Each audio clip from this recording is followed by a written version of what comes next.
The changes I have been through in the past 4 years of my spiritual journey has been the hardest challenges I have ever had to face. Yet in spite of it all, I have finally stepped into my new beginning, my promised land, so to speak. And this is my audio web series, my way of celebrating my eternal liberation, where I am safe to be who I am, what I am, where I am. Thank you for listening to my stories and expression. I make room for you as you have made for me. Welcome to Milk and Honey with me, Yaya. Now get you some snacks, sit back, and enjoy the episode. Since my last episode, which if you haven't watched it, you should check it out. It's entitled Relate, Relax, Release. But I digress. I've been doing a lot of thinking and a lot of meditating. Doing what I feel I must do to stay grounded within myself in this new energy. Because after all, it is new to me. The confidence, self-acceptance, and self-love is also beautifully new to me. You know, like the feeling you get when you get a new car.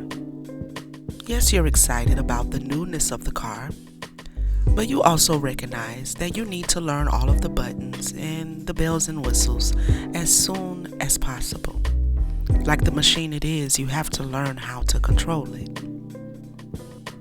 Maybe control is the wrong word when we're not speaking about an inanimate object, but the principle still applies.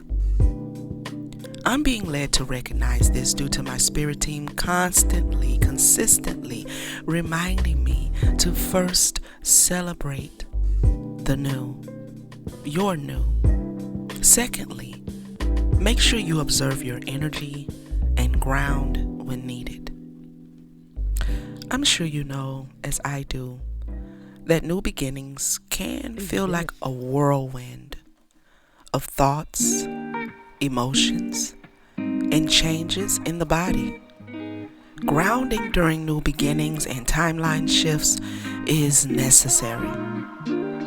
In typical fashion, fall time brings changes, and it's always been my favorite time of year. It brings a sense of refreshment to my spirit and soul, because living in Florida, the summers bring a lot of hot, humid weather. It's as if it's fighting to remind you that, sweetheart, you do indeed live in a swamp. But fall brings favor, refreshing, cooling of spirit and of life.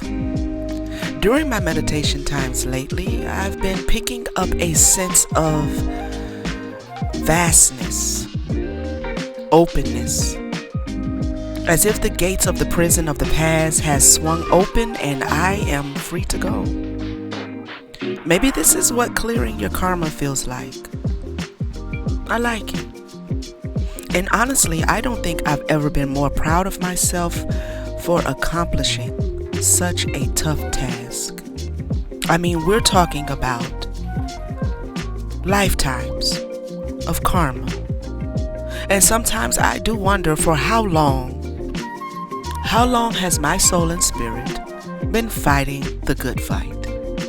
How many lifetimes has my soul and spirit been reincarnating and having to deal with my childlike consciousness down here fucking off, so to speak? I used to have a lot of dreams where I would be in my old high school, roaming through the halls, lost, looking for my class, but never ever making it to class. There would always be a sense of urgency, but there I was, just going from class to class, never making it to the one that I'm supposed to be in. I think I had that dream at least 20 times over the last 15 years maybe, before my childlike consciousness decided to finally ask, why do I keep having this dream? What is the universe trying to get me to see? It wasn't until around year 2 of my official spiritual awakening that I was given the answer. Life is a school. The earth plane is a school, and like in the dream, I had been wandering around, lost. A few months ago, I had the dream again, but this time I was in the office of the school and I was checking out. I walked out of the building, into the parking lot, and down the stairs, being led by my mother. I woke up and became so emotional because I knew that this dream was showing me that I was now free to go. I could now stop wandering. The urgency in the dream before, I feel, was due to the feeling I got that I'm in a school that I've already been in before. Sometimes I'd feel like if I don't get to this class, I'm not going to graduate. And then there was times where it's like I'm here, but I've already graduated. Still there I was, fixated on making it to the class. Never able to get there. Now, however, after the last school dream, I know that that is all over. The wandering, the not knowing where I'm supposed to be, the never making it to my destination, that's all over. I know in my soul and spirit exactly what the dreams mean. And I know I've closed that cycle. Following the Great Mother's lead, of course, I've ended the recycling of it all. But still, I do wonder, how many lifetimes, how long have my soul and spirit been doing the work of waking me up from this dream? What I do know is that, going forward, I'll be living this dream from an elevated, graduated consciousness.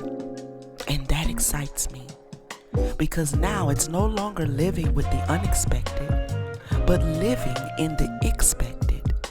As a woman goddess, my dream is back in my own hands, consciously, intentionally. I live in the expected, and I expect that I will be and remain prosperous and abundant. I expect this new timeline to bring me divine love and unlimited favor and expansion.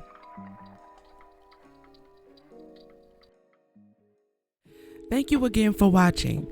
I hope that while you are here, you find community, reflection, and encouragement to take with you on your journey.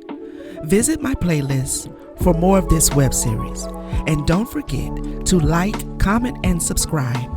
And turn on your notification bell so you will know when I am back with another episode.